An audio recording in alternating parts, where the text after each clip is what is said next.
Hi there, my name's Mackenzie, and instead of talking about the fact that this is my first vlog, let's talk about museums.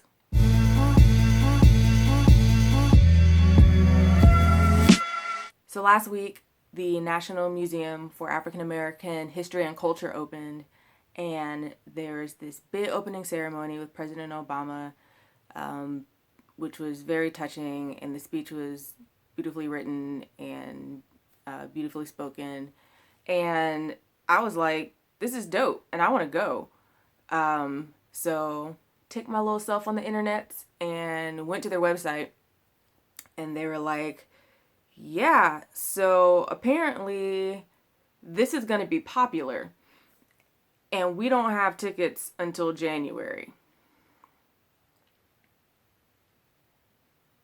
So I'm like, cool, let's go get some tickets for January. I really wasn't planning on waiting until January, so I was like, well, there's got to be another place that I can go to because I live in Atlanta, so there's got to be like places here, right?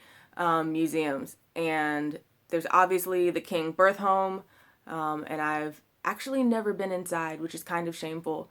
I've walked around it and kind of looked up at it, but never actually been inside. So I am going to go there at some point. But in the meantime, where I did go was the Center for Civil and Human Rights.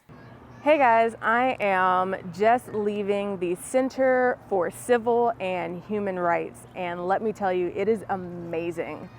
I don't really know what I was expecting to walk into, but just the way they have everything set up, it's really just something that you're going to have to come and experience for yourself.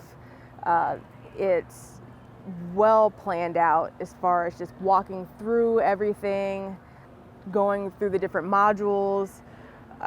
It's just beautiful. I'm almost at a loss for words for it. I'm definitely coming back. I'm gonna try and come back with some friends. When my grandparents come up, I'm gonna bring them. It's really just awesome. To really enjoy yourself and get the full experience, you have to be in by 4. They close at 5, but it's definitely gonna take you more than an hour to get the full effect and to really absorb everything that's in there. So definitely get there before 4. If you can get here at 2, even better. I felt like I breezed through it and I was already there for an hour and a half. Come out, enjoy yourself, buy a Coke, and you'll understand why you want to buy a Coke once you come. So that is the beautiful bronze building right next to the Coke Museum and the Georgia Aquarium. This place was awesome. Yes, there was like the, I hesitate to say traditional, kind of, the African American aspect of civil rights in there. That's kind of what they lead with if you go in on the bottom floor. It just has like memorabilia and pictures and articles about the different struggles and, as far as integration and things like that. There's one interactive part where you sit at a lunch counter and you put these headphones on, and it's basically the experience of the boycotters that would go into different restaurants they weren't necessarily welcome in, and you'd have the agitators kind of around you, and that was definitely an experience. If you end up going to this center, of which you should go, because that's part of why I'm making this video, you really need to go. That was definitely intense for me. It doesn't even just focus on the big 6 of civil rights. It focuses on, the individuals, the people that you really didn't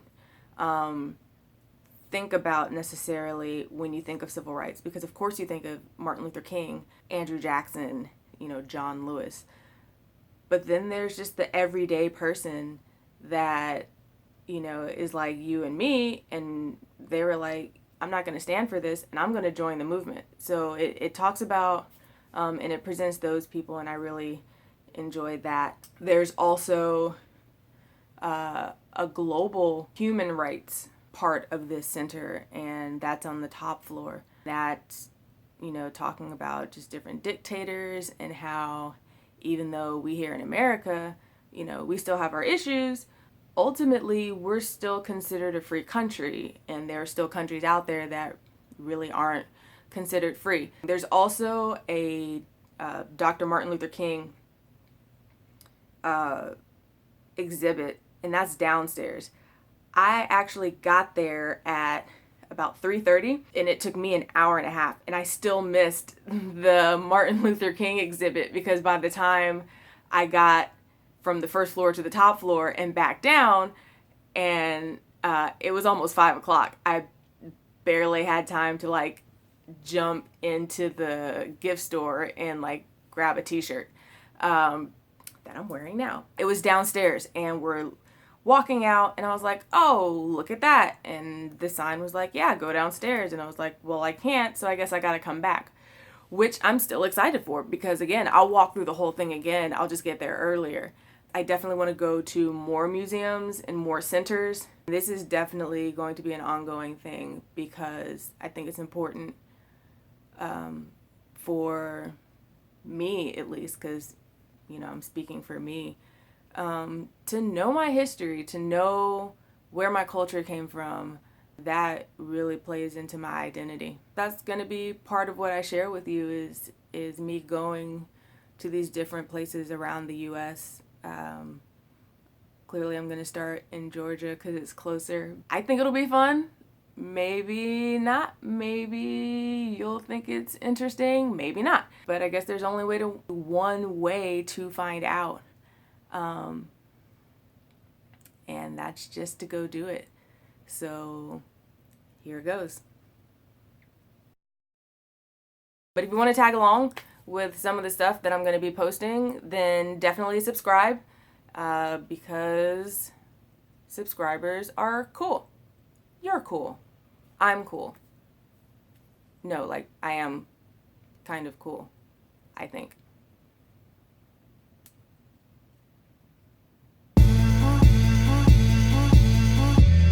Hey guys, I have just left where am I? It's not just the Civil Rights Museum. It's Center for Civil and Human Rights Museum. Let's start over. Starting over, backing up. You don't have to push the button again. What is it? Center for Civil and Human Rights. All right. Hey guys, I am just leaving the Center for Human and Civil Rights. I switched them, didn't I? Yes. Center for Civil and Human Rights. Museum. No, that's not the name of this. It is a museum, but the name of it is... Oh. I thought it... Oh, it is kind of on all the back.